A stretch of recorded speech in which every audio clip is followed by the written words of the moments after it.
Chapitre 1. La fonction de consommation. Introduction. Ce chapitre a pour objet l'étude de la consommation finale des ménages comme composante de la demande globale. Nous traitons 3 points. L'arbitrage consommation-épargne, la fonction de consommation keynésienne et les limites et dépassements de ce qu'on appelle la loi psychologique fondamentale. Arbitrage consommation-épargne, Keynes contre les classiques. L'une des principales ruptures de Keynes par rapport aux courants classiques et néoclassiques porte sur la question du partage du revenu entre consommation et épargne. Comment les ménages décident-ils d'affecter leurs revenus à la consommation ou à l'épargne? Chez les classiques, chez Keynes.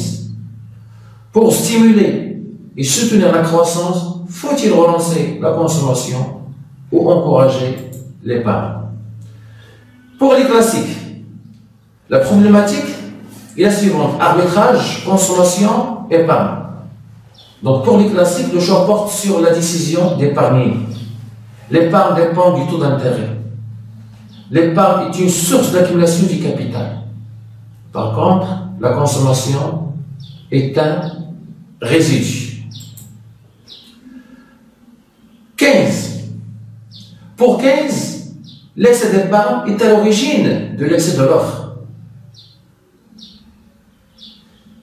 La consommation est la composante principale de la demande globale. Il est même au cœur du débat sur l'efficacité du politique macroéconomique de relance. Les ménages décident donc de leur niveau de consommation en fonction de leurs revenus et non pas en fonction du taux d'intérêt. Et contrairement aux classiques et néoclassiques, Keynes considère l'épargne comme un résidu. Dans cette section, nous nous intéressons exclusivement à la consommation des ménages, à ne pas distinguer ou à ne pas confondre avec la consommation finale nationale, qui comprend en plus la consommation des ménages, la consommation des émissions publiques et la consommation des institutions sans but lucratif. Donc, l'étude porte dans cette section exclusivement sur la consommation des ménages. L'objectif, c'est de dégager les déterminants de la consommation globale des ménages. Le premier déterminant, c'est le revenu. Mais le terme revenu peut recouvrir plusieurs réalités. Revenu courant, revenu disponible, revenu relatif, revenu permanent, revenu transitoire, richesse, patrimoine, etc. Keynes, il a opté pour le revenu disponible. Donc, selon Keynes, la consommation des ménages s'explique essentiellement par le revenu disponible. Le revenu disponible, c'est le revenu, bien sûr, Y, moins les prélèvements obligatoires, c'est-à-dire T, plus les transferts sociaux, c'est-à-dire R. Le point de départ est donc la loi psychologique fondamentale. La loi psychologique fondamentale, c'est ce qu'on suit. La loi psychologique fondamentale sur laquelle nous pouvons nous appuyer en toute sécurité, c'est qu'en moyenne, et la plupart des temps, les hommes tendent à accroître leur consommation à mesure que leur revenu croît, mais non d'une quantité aussi grande que l'accroissement du revenu. Selon donc Keynes, lorsque le revenu disponible s'accroît, la consommation augmente, mais dans des proportions moins importantes. Les ménages épargnent une part croissante de leur revenu disponible au fur et à mesure que celui-ci s'accroît. Formalisation. 3 formes compatibles avec la fonction de consommation attribuée à John Maynard Keynes. Généralement, il est possible de retenir 3 formes de fonction de consommation. Une fonction linéaire, sont ordonnées à l'origine, avec une proportion moyenne à consommer égale à la proportion marginale à consommer, qui est égale à petit c, qui est compris entre 0 et 1. La proportion moyenne à consommer, c'est le rapport entre la consommation et le revenu. Et la proportion marginale à consommer, c'est-à-dire le petit c, c'est la dérivée première de la fonction de consommation.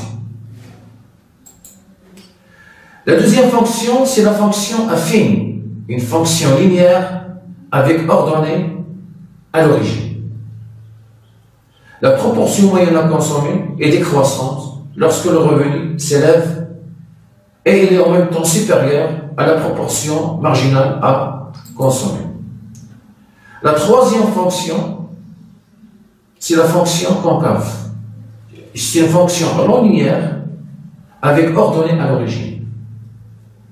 La proportion moyenne à consommer et la proportion marginale à consommer sont décroissantes lorsque le revenu augmente, d'une part. D'autre part, la proportion moyenne à consommer est supérieure à la proportion marginale à consommer. Donc, récapitulons cela. Donc, nous voyons clairement les trois fonctions à travers ce graphique-là. Illustration. La première illustration montre clairement que la proportion moyenne à consommer est égale à la proportion marginale à consommer, est égale au petit c, est égale à 0,8. Parce que dans ce cas-là, nous avons choisi une fonction de type consommation égale 0,8 le revenu. La deuxième illustration. Donc, il montre que la proportion moyenne à consommer est décroissante. Et la proportion marginale à consommer est égale à 0,8. Et la proportion moyenne à consommer est supérieure à la proportion marginale à consommer. La fonction de consommation choisie, comme exemple, c'est la consommation qui est égale à 0,8 y plus 10. La troisième illustration montre que la fonction racine carrée y plus 10 est une fonction concave sur l'intervalle 0 plus l'infini. La fonction infime est généralement choisie ou utilisée pour faciliter donc les analyses et choisir la représentation ou la courbe pouvant au mieux refléter la pensée de 15. La fonction infime ou la fonction linéaire avec ordonnée est généralement utilisée. Avec la consommation C0 correspond à la consommation incompressible, ou ce qu'on appelle le seuil minimum de consommation. Et le petit c, c'est-à-dire la proportion marginale à consommer. Donc on le voit clairement à travers la représentation graphique. Quelles sont donc les caractéristiques de la fonction de consommation keynésienne, la fonction infime? La consommation des ménages est en relation directe, mais non proportionnelle avec le niveau du revenu disponible. La consommation comporte deux composantes. Une composante autonome, c'est la consommation exogène, et une composante induite. La proportion marginale à consommer mesure l'effet d'une variation du revenu disponible sur la variation de la consommation. La proportion marginale à consommer est une constante comprise entre 0 et 1. Parmi également les caractéristiques de la fonction de consommation keynésienne, c'est que la proportion moyenne à consommer mesure la consommation du ménage par unité de revenu disponible. Cette proportion moyenne est décroissante et toujours supérieure à la proportion marginale à consommer. Cette même proportion moyenne à consommer, elle décroît de plus l'infini à petit c, c'est-à-dire la proportion marginale à consommer. En d'autres termes, pour des revenus disponibles très élevés, la proportion moyenne à consommer tend vers la proportion marginale à consommer. La fonction d'épargne. Donc, on peut la déduire à partir de la fonction de consommation keynésienne. Donc, l'épargne est un résidu. Donc, l'épargne est égale au revenu disponible moins la consommation.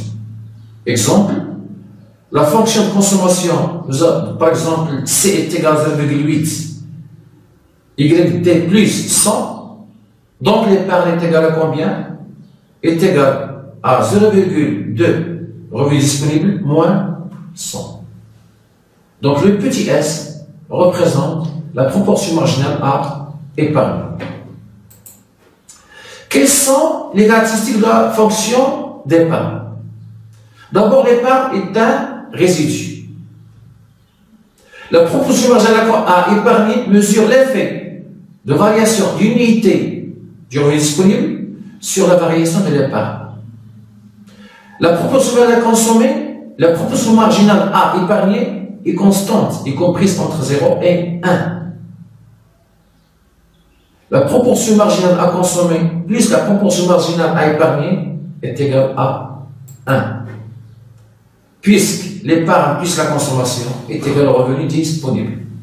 Parmi également les caractéristiques de la fonction d'épargne, nous avons la proportion moyenne qui mesure l'épargne des ménages par unité de revenu disponible.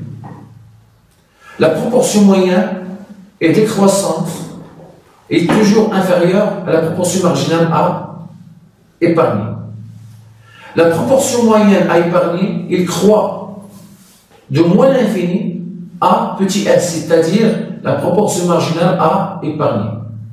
En d'autres termes, pour du revenu disponible très élevé, la proportion moyenne à épargner tend vers la proportion marginale à épargner. Et enfin, la proportion moyenne à consommer plus la proportion moyenne à épargner est égale à l'unité. Le seuil d'épargne. Il y a un niveau du revenu disponible pour lequel l'épargne est nulle. C'est le seuil d'épargne. Ce qu'on appelle le revenu de rupture ou le seuil de rupture. Il marque la limite entre la situation d'épargne positive et de désépargne. Pour des niveaux de revenus dépassant le seuil d'épargne, l'économie connaît un excédent, donc le revenu est supérieur à la consommation, qui permet aux ménages, aux agents d'épargner. À l'inverse, pour des niveaux de revenus inférieurs à ce seuil de rupture, les agents doivent désépargner, donc l'épargne est négative, afin de réaliser leurs besoins de consommation. Le seuil d'épargne est à droite à 45 degrés. Donc nous allons essayer de représenter dans un graphique donc les fonctions de consommation et d'épargne, et pour voir clairement la relation entre la consommation et l'épargne, et voir clairement également où se situe le seuil d'épargne. Donc tout point situé sur la droite à 45 degrés montre l'égalité de la consommation et de revenus disponibles. Au niveau de revenu R, l'épargne est nulle, puisque tout le revenu est consommé. Pour illustrer les principes généraux de la fonction de consommation keynésienne, il est possible de prendre l'exemple chiffré présenté dans le tableau suivant. Et on montre qu'il s'agit d'une fonction de consommation keynésienne affine avec C est égal à 30 plus 0,7 YT. La proportion marginale à consommer et la proportion marginale à épargner sont des constantes. La proportion moyenne à consommer est décroissante et tend vers la proportion marginale à consommer. La proportion moyenne à épargner est croissante et tend vers la proportion marginale à épargner. La proportion moyenne plus la proportion à consommer plus la proportion moyenne à épargner est égale à 1. Et la proportion marginale à consommer plus la proportion marginale à épargner est également égale à 1. Le seuil d'épargne est égal à revenu égal à 100. La représentation graphique. Les deux fonctions sont donc représentées, la fonction de consommation keynésienne et la fonction d'épargne. On voit clairement que le seuil d'épargne est égal à 100. Donc à droite, l'épargne est positive, à gauche du seuil, l'épargne est négative. Donc il y a des épargnes. Troisième section, les limites et dépassements de la loi psychologique fondamentale. De nombreux économistes remettent en cause les principes fondamentaux de la fonction de consommation keynésienne ou de la loi psychologique fondamentale. Ils considèrent la fonction de consommation keynésienne comme incomplète et imparfaite. Comment donc vont-ils, c'est-à-dire les spécialistes, affiner et approfondir la relation consommation-revenu? Limite et dépassement de la loi psychologique fondamentale, la théorie ou les théories du revenu relatif. Donc nous allons voir dans un premier point, la première théorie du revenu relatif, ça concerne l'effet de répartition du revenu. Deuxième théorie met en avant le côté symbolique de consommation à travers l'effet de démonstration. La consommation des ménages, I, n'est pas seulement fonction du niveau de revenu, YI, mais aussi de sa situation dans l'échelle de revenus de la classe sociale de référence. La classe sociale de référence, ça peut être la classe supérieure, donc I par rapport à J, ou la classe inférieure, J par rapport à I, ou par rapport à la classe moyenne, I par rapport à un revenu moyen. Deuxième théorie, ça concerne l'effet de cliquet. Toujours de deuxième théorie. Il se définit comme la tendance du consommateur à maintenir son niveau de consommation intérieure, même en cas de baisse de son revenu. Il peut même être amené à prélever sur son épargne. Lorsque le revenu diminue, le consommateur consomme en fonction du revenu maximum atteint dans le passé. Et la proportion moyenne à consommer s'élève puisqu'un phénomène d'inertie à la baisse de consommation se produit. Troisième théorie du revenu relatif, ça concerne l'effet de retard. À son tour, Brown introduit le passé dans la fonction de consommation. Il prend en compte le phénomène de mémoire économique ou ce qu'on appelle l'effet de mémoire, en intégrant la consommation de la période précédente. C T-1. La consommation courante, c'est-à-dire la consommation T, dépend du revenu courant et des habitudes de consommation intérieure. Donc, lorsque le revenu baisse, la consommation ne baisse pas. Il tend à rester là même. D'autres théories, mais dans ce qui, bien sûr, qui montrent ou qui ont expliqué la relation entre le revenu et la consommation, mais dans ce cas-là, c'est sur le long terme. C'est le cas de l'apport, bien sûr, des tests de Modigliani et de Friedman. Ces deux économistes prennent en compte le rôle du revenu futur dans les décisions de consommation, alors que la théorie keynésienne ne tient compte que du revenu courant ou présent. Selon Modigliani et Friedman, le revenu courant a finalement peu d'influence sur la consommation. La consommation d'une année donnée, l'année T par exemple, n'est pas seulement liée au revenu de cette même année T. Pour expliquer encore mieux cette relation entre revenu et consommation sur le long terme, nous allons essayer de parler d'une notion, ce qu'on appelle le lissage de la consommation. En général, le ménage préfère un sentier de consommation stable et régulier. Quand il est confronté à une variation temporaire de son revenu, le consommateur ou le ménage rationnel épargne ou emprunte pour allonger dans le temps l'impact sur la consommation. Dans les moments difficiles, il dépense une partie de son épargne accumulée ou il s'endette. Quand les choses vont mieux, il reconstitue son épargne et rembourse ses dettes. Ce lissage de consommation explique pourquoi la consommation est en général la composante la plus stable de la demande globale. La théorie du revenu permanent, c'est-à-dire la théorie de Friedman.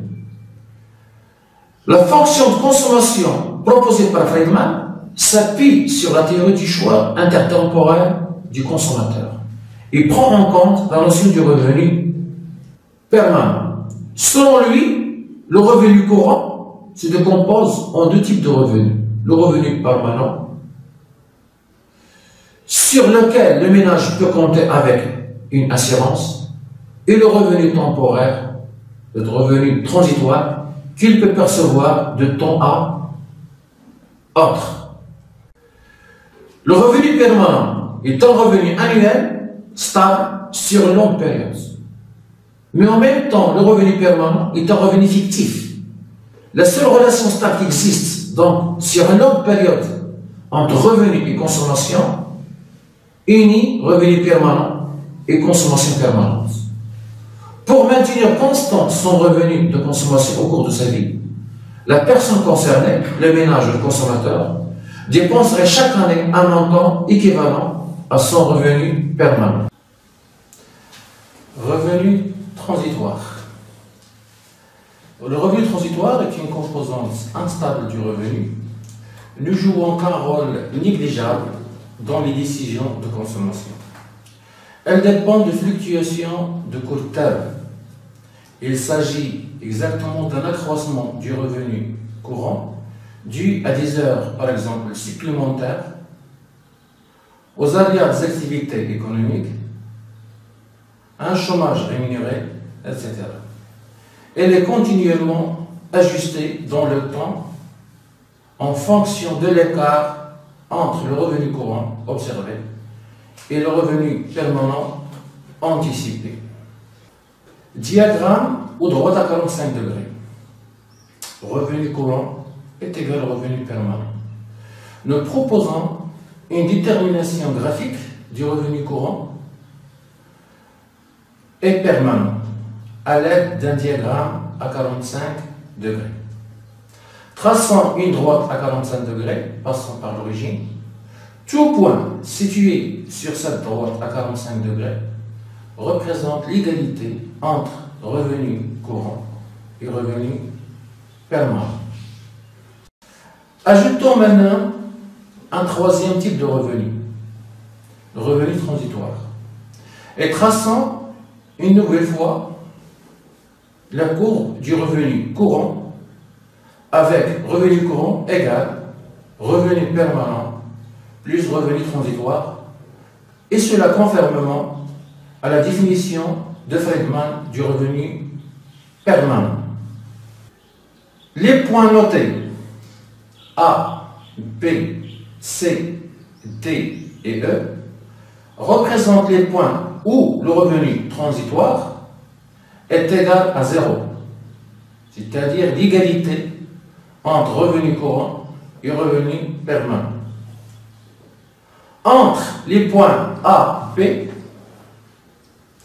et C, D, le revenu courant est supérieur au revenu permanent. Et donc, le revenu transitoire est supérieur à 0, donc il est positif. La courbe du revenu courant se situe donc au-dessus et à gauche de la droite à 45 degrés, c'est-à-dire à gauche de la première bisectrice. Par contre, entre les points BC et DE, le revenu courant est inférieur au revenu permanent. Et dans ce cas-là, l'écart entre les deux revenus courants et permanents est égal au revenu transitoire qui est négatif, c'est-à-dire inférieur à 0. Dans ces conditions, la courbe du revenu courant se situe au-dessus et à droite de la droite ou de la première bisectrice. On peut faire un commentaire sur ce tableau, sur ce graphique. Quand le revenu courant est supérieur au revenu permanent, dans ce cas, la hausse du revenu courant provoque une hausse de l'épargne et non pas nécessairement une hausse ou une augmentation de la consommation. Les ménages épargne presque la totalité du revenu transitoire et ne dépense qu'une petite part insignifiante de l'augmentation de son revenu courant. Par contre, quand le revenu courant est inférieur au revenu permanent, le ménage désépargne et augmente sa consommation, même si son revenu courant connaît une régression. La consommation permanente. Comme pour le revenu, la consommation est constituée par une composante stable, à savoir la consommation permanente, et une composante instable, transitoire, c'est la consommation transitoire. Le revenu permanent est le principal déterminant de la consommation permanente.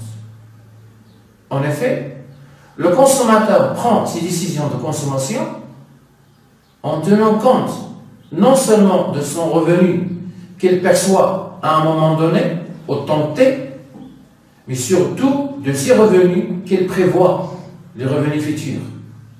La seule véritable fonction de consommation de long terme est celle qui relie le revenu permanent à la consommation permanente. Les composants transitoires s'annulent à long terme. Conformément à l'hypothèse du revenu permanent de Friedman, la consommation permanente est proportionnelle au revenu permanent anticipé.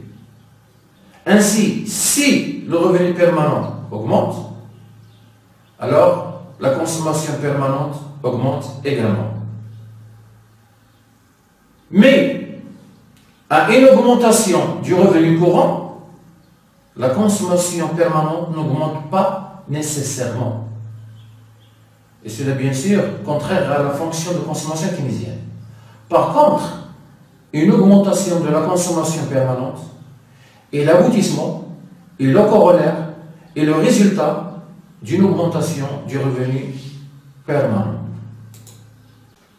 Maintenant, nous allons voir comment le ménage se comportera-t-il si le revenu courant est différent du revenu permanent. Un accroissement temporaire, provisoire du revenu, qui n'affecte que très peu le niveau du revenu permanent, n'aura qu'un effet limité sur le niveau de consommation courante. En revanche, si cette hausse, cette augmentation du revenu persiste à long terme, elle sera assimilée par le ménage à une augmentation de leur revenu permanent et sera en conséquence consommée. Maintenant, nous allons voir comme récapitulation deux grands types de situations. Une situation d'expansion et une situation de récession. En situation d'expansion ou en période d'expansion, le revenu courant est supérieur au revenu permanent. Dans cette situation-là, dans cette phase, le consommateur, le ménage, n'augmente pas nécessairement sa consommation. Sinon, il affecte une faible part de l'augmentation du revenu courant à sa consommation transitoire. Elle dégage une épargne pour financer sa consommation en cas de récession. Dans ces conditions, on peut considérer le ménage, on peut considérer le consommateur comme créditeur. Dans la deuxième situation, la période de récession, le revenu courant est inférieur au revenu permanent. Dans cette phase-là, ou dans cette situation, une baisse du revenu courant sera assimilée à une régression du revenu courant et du revenu transitoire, et non pas du revenu permanent. D'où une augmentation ou un accroissement provisoire de la proportion moyenne à consommer. Le ménage des épargnes ou s'endette pour augmenter sa consommation. Elle est donc débiteur. La consommation courante n'est pas strictement liée au revenu courant, mais dépend du revenu passé et du revenu futur anticipé. Prendre en compte le revenu permanent plutôt que le revenu courant introduit une modification dans la relation entre revenu et consommation. Dans les périodes d'expansion, la progression de la consommation sera moins forte que ne le dit la loi psychologique fondamentale. Et réciproquement, la réduction moins sensible en période de récession. Et contrairement à la fonction de consommation keynésienne, la proportion marginale à consommer ne diminue pas au fur et à mesure que le revenu augmente. Nous allons voir maintenant la fonction de consommation keynésienne à court terme et à long terme, selon les points de vue de l'économiste Kuznets. Dans un premier temps, nous allons voir ce que c'est que la loi de stagnation séculaire. Kuznets souligne que, puisque le revenu augmente dans le temps, la part de consommation décroît et celle de l'épargne augmente. Mais face à la baisse relative de la demande globale, l'investissement est de moins en moins rentable. Et on peut se demander pourquoi les investisseurs continueraient à absorber une épargne croissante.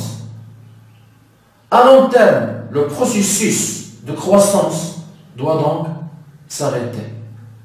C'est ce que Kuznets appelle la loi de stagnation séculaire. La fonction de consommation keynésienne, vérifiable à court terme. Donc, toujours selon Kuznets, la fonction de consommation keynésienne ou la loi psychologique fondamentale est vérifiée sur des données de court terme ou en coupe transversale. Cependant, la même fonction est-elle vérifiable à long terme? À long terme, on parle d'une remise en cause de la loi psychologique fondamentale, c'est-à-dire une remise en cause de la fonction de consommation keynésienne. En effet, une étude sur la consommation et le revenu nationaux des États-Unis entre 1869 et 1938, réalisée en 1947 par Kuznets, a permis à ce dernier de parvenir à des résultats contradictoires, des résultats opposés à la fonction de consommation keynésienne. Premier résultat, la proportion moyenne à consommer est constante. Deuxième résultat, la proportion moyenne à consommer est à peu près égale à la proportion marginale à consommer qui est égale à 0,86. Mais comment réconcilier entre une proportion moyenne qui est décroissante à court terme et constante sur le long terme? La réponse, c'est bien sûr, nous allons la découvrir au niveau de la théorie du cycle de vie de Modigliani. Le modèle de cycle de vie de Franco Modigliani, 1963. L'épargne permet de lisser la consommation. Qu'est-ce que cela veut dire? Chaque individu possède un patrimoine accumulé, gagne un revenu courant, anticipe ses revenus futurs, elle est donc dans la capacité de choisir un niveau de consommation relativement stable et régulier tout au long de sa vie en fonction de ses différentes ressources. Par exemple, l'épargne permet au ménage de transférer une part des revenus, de transférer bien sûr une partie des revenus des périodes où ceux-ci sont élevés vers les périodes où ils sont faibles. C'est pour ça qu'on dit que l'épargne permet de lisser la consommation. Quelle relation entre l'emprunt, l'épargne, l'accumulation et le remboursement? Si les ménages anticipent une croissance du revenu avec l'âge, le lissage de la consommation implique que les ménages, c'est-à-dire qu'ils empruntent quand ils sont jeunes pour épargner, rembourser et accumuler plus tard, c'est-à-dire quand ils sont plus âgés. Le cycle de vie de Modigliani est un cycle de 3 phases.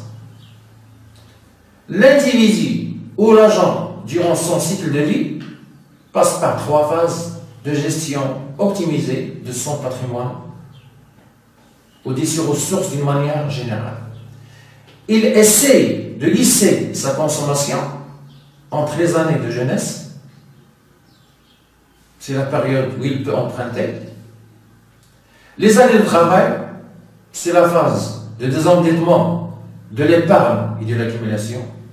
Et les années de retraite ou de l'inactivité, c'est surtout bien sûr la phase de désaccumulation. Ce qui permet au ménage ou à l'individu d'avoir une consommation constante et un niveau de vie stable toute sa vie. La fonction de consommation de Modigliani, formalisation. Donc nous avons la consommation qui est fonction de plusieurs paramètres. Parmi les principaux, il y a la richesse, le niveau de richesse, donc la richesse de l'individu, W. Le nombre d'années anticipées de travail, c'est le grand R. Également, nous avons l'espérance de vie, le D. Et également et surtout le revenu annuel anticipé durant toute la période d'activité, CYD. À partir de la fonction de consommation de Modigliani, on retrouve la fonction de consommation keynésienne, mais uniquement à court terme et non pas à long terme, avec une consommation exogène constante qui est égale à petit a, d'accord, qui est donc A, une constante, multipliée par le niveau de richesse W, bien sûr. À court terme, on a donc une fonction de consommation de Modigliani sous la forme consommation est égale petit a fois W, la richesse, plus petit c fois le revenu courant, le revenu disponible. Donc on peut considérer que le premier terme de la fonction notée petit a W correspond exactement à une consommation exogène qu'on retrouve bien sûr au niveau de la fonction de consommation keynésienne. La richesse W, c'est une donnée qui est indépendante du revenu disponible au courant. Donc à court terme, la fonction de consommation de Modigliani ressemble exactement à la fonction de consommation keynésienne. Alors, si le revenu disponible augmente, si le revenu courant augmente, alors la proportion moyenne à consommer diminue. Mais que se passe-t-il à long terme? À long terme, la fonction de consommation de Modigliani aura une autre forme, ou si vous voulez, la forme suivante. La consommation est égale à petit a fois petit b plus petit c, le tout multiplié par le revenu disponible et le revenu courant. Le petit b signifie que le revenu ou la richesse et le revenu disponible ou courant varient dans le même sens et évoluent au même rythme. Alors, le niveau de richesse sur le revenu disponible reste constant. et la proportion moyenne à consommer, elle est également constante. Le résultat, c'est que la consommation est proportionnelle au revenu disponible. La loi de stagnation circulaire de Kuznets peut être évitée ou stoppée. À partir de l'exemple, nous constatons que, et contrairement à la fonction de consommation keynésienne, donc nous constatons que la consommation dépend de la fortune, de la richesse agrégée des ménages, W, et du revenu disponible.